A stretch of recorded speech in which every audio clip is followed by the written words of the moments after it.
السلام علیکم ناظرین، میں ہوں آپ کا ہوسٹ جہان زیب خان۔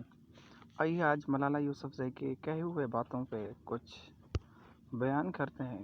ملالہ یوسفزئی کا کہنا ہے کہ کسی کو اپنی زندگی میں رکھنے کے لیے شادی کے کاغذات پر دستخط کرنے کی کیا ضرورت ہے۔ ملالہ یوسفزئی نے کہا، مجھے ابھی تک سمجھ نہیں آ رہی کہ لوگوں کو شادی کی کیوں پڑی ہے۔ ملالہ یوسفزئی سے متعلق آواز بلند کرنے کی کم عمر ترین نوبل انعام یافتہ کا کہنا ہے کہ یوسفزئی نے کہا کہ کسی کو اپنی زندگی میں رکھنے کے لیے کاغذات پر دستخط کرنے کے لیے کیا ضرورت ہے۔ مجھے ابھی تک سمجھ نہیں آ رہی کہ لوگوں کو شادی کرنے کی کیوں ہے۔ اگر آپ اپنی زندگی میں کسی کے ساتھ رہنا چاہتے ہیں تو نکاح نامے پر دستخط کرنے کی کیا ضرورت ہے۔ صرف پارٹنر بن کر کیوں نہیں رہ سکتے۔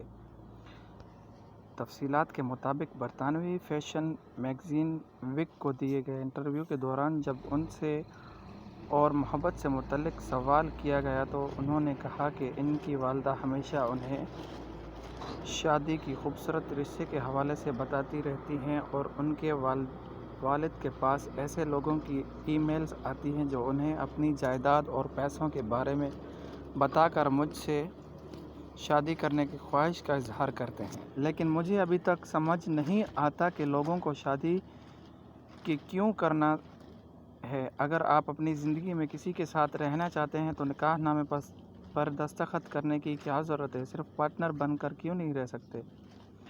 ملالہ یوسفزئی نے کہا کہ اس بات کا یقین کرنا مشکل ہے کہ آپ جس شخص کا انتخاب کرتے ہیں وہ قابل اعتماد ہے۔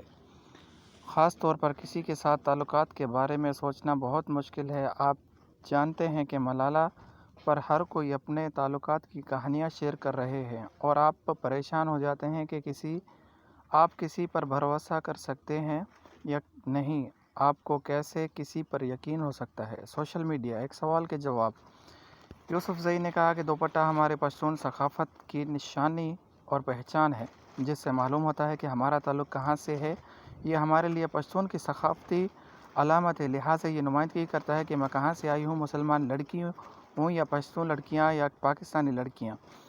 جب ہم اپنے روایتی لباس پہنتے ہیں تو ہمیں مظلوم یا بے آواز مردوں کی سرپرستی کے تحت زندگی گزارنے والا سمجھا جاتا ہے، لیکن میں ہر ایک کو بتانا چاہتی ہوں کہ آپ اپنی ثقافت کے اندر اپنی آواز بن سکتے ہیں اور اپنے آپ کو اپنی ثقافت میں مساوات مل سکتی ہے۔ طلاق کا مسئلہ فوری حل۔ ملالہ خیال رہے کہ ملالہ یوسفزئی کو وگ میگزین کے سرورق کا حصہ بنایا گیا ہے۔ وگ میگزین کے سرورق پر تصویر کے حوالے سے ملالہ یوسفزئی نے سماجی رابطوں کی ویب سائٹ ٹوئٹر اپنے ایک پیغام میں لکھا تھا کہ انہیں برطانوی میگزین وگ کے سرورق پر آ کر بہت خوشی ہوئی۔ وہ جانتی ہیں کہ ایک نوجوان لڑکی جس کا کوئی مشن ہو، جس کا کوئی نظریہ ہو، اس کے دل میں کتنی طاقت ہوتی ہے، اور میں امید کرتی ہوں کہ جو بھی لڑکی یہ کور دیکھے گی اس کو اندازہ ہوگا وہ بھی بالکل دنیا تبدیل نہیں کر سکتی۔ تو ناظرین، یہ تھی ملالہ یوسفزئی کی کہانی اپنی شادی اور بغیر پارٹنر کے زندگی گزارنے کی۔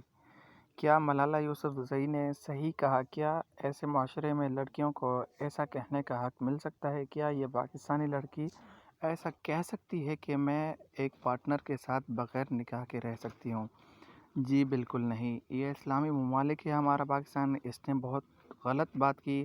اگر آپ اپنا کمنٹ دینا چاہتے ہیں تو ہمارے اس یوٹیوب چینل پہ اپنا رائے ضرور دیجیے گا۔ اللہ حافظ۔